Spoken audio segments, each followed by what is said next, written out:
Yeah, I mean, it's interesting, like that feeling of being like, yeah, I mean, I still sometimes am like, why me? You know, people will say things to me and I'm like, I'm not doing anything out of the ordinary, you know, like I just try and be very authentic and I try and be very real. I try not to like be what I think professors want me to be.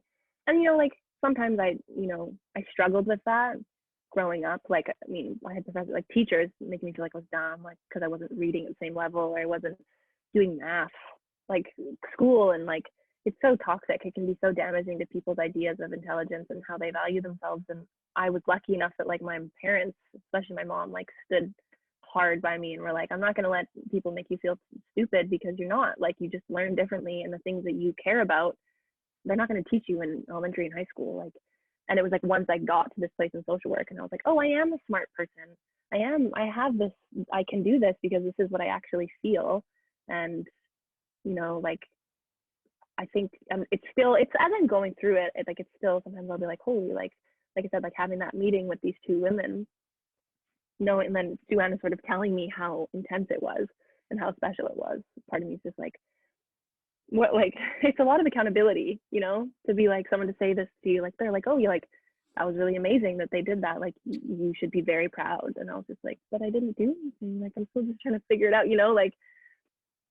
And I think it's almost like it's funny how it can seem uncomfortable to like feel good about yourself in a way that you're like, oh, I'm actually doing okay and I've sort of found my place, because I think people expect you to just like beat yourself down and like not feel good about who you are, because if you aren't beating yourself down, then you're just like full of yourself or it's not real, you know. And so I think that's like you get such in a mindset where you're like, it's hard to accept a compliment or it's hard to accept praise because so many people tell you all like otherwise, like you're just made to feel bad or you're constantly measuring yourself against people.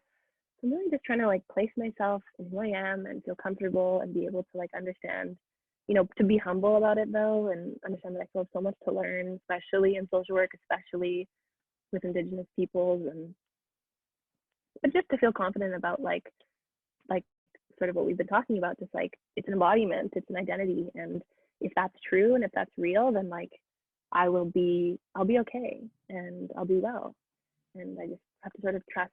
I don't know.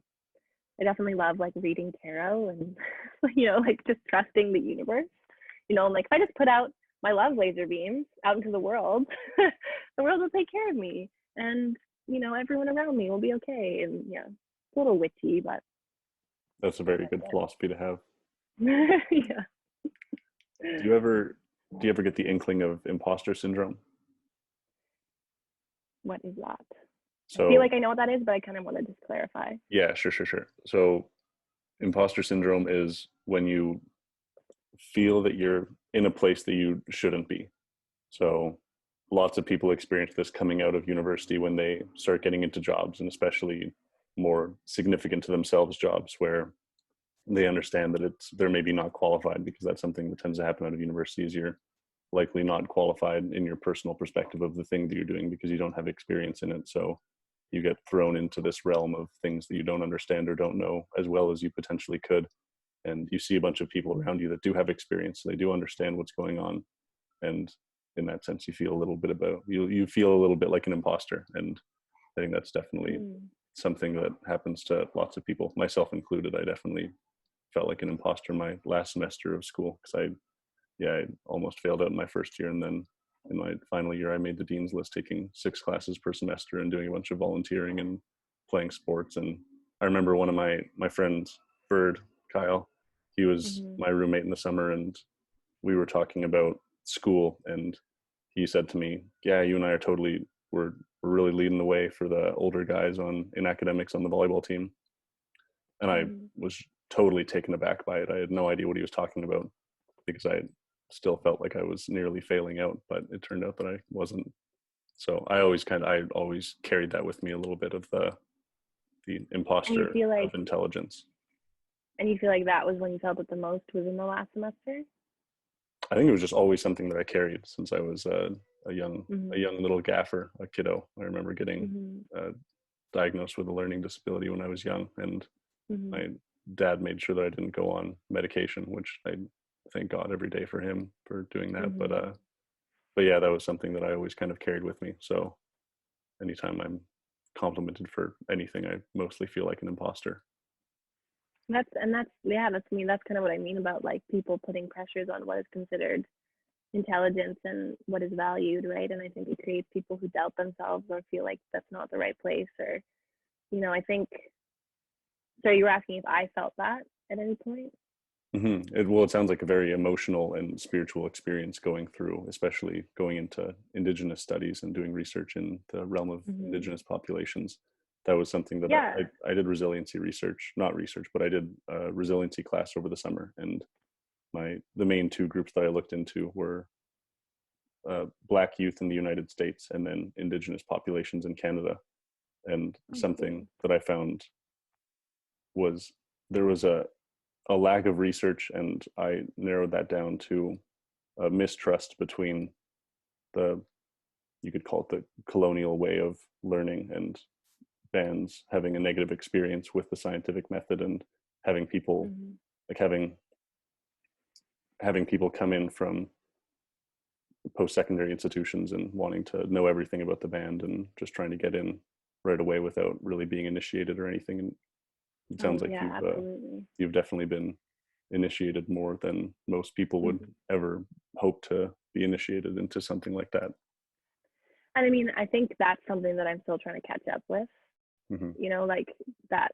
It's like okay, like I understand what happened was very significant, and um, but still, that's sort of like I'm just a girl. Like I'm a first year social work student. Like maybe that's where the imposters, where I'm like, am I just faking this? Like, am I just like, like I don't know, like am I kind of just like playing the cards right because I know I'm a good with people, where it's like, but is this real? I'm like, am I actually learning what I need to learn in social work? Am I learning enough about the actual jargon? Like, because a lot of what I do comes like from the heart. Like a lot of it's just sort of like off the dome, like just like, and sometimes I'm like, I'm proud of somebody that I don't feel like I follow like a sort of like a pedagogy in education that's really standard. Like I definitely lean more towards like being like I work best when what I do comes from the heart. But I think that is what has given me the opportunity with Duana, because she sees that in me, and that's a huge part of Indigenous culture. Is that it's not like standard ways of learning and teaching, and it's so dominant, so capitalist and like hierarchical, and it's just like completely different from what some Indigenous cultures, how they teach and how they storytell. And I think if you have like, I feel like I sort of lean more towards that type of learning that is more traditional to Indigenous culture, and maybe like that's I think what Duana sees in me as a student, and I really want to nurture that and go farther with it. But still, sometimes I'm just like, is this real? What's happening? Like, is this like, this is so intense. Like, it's so a lot happening at once.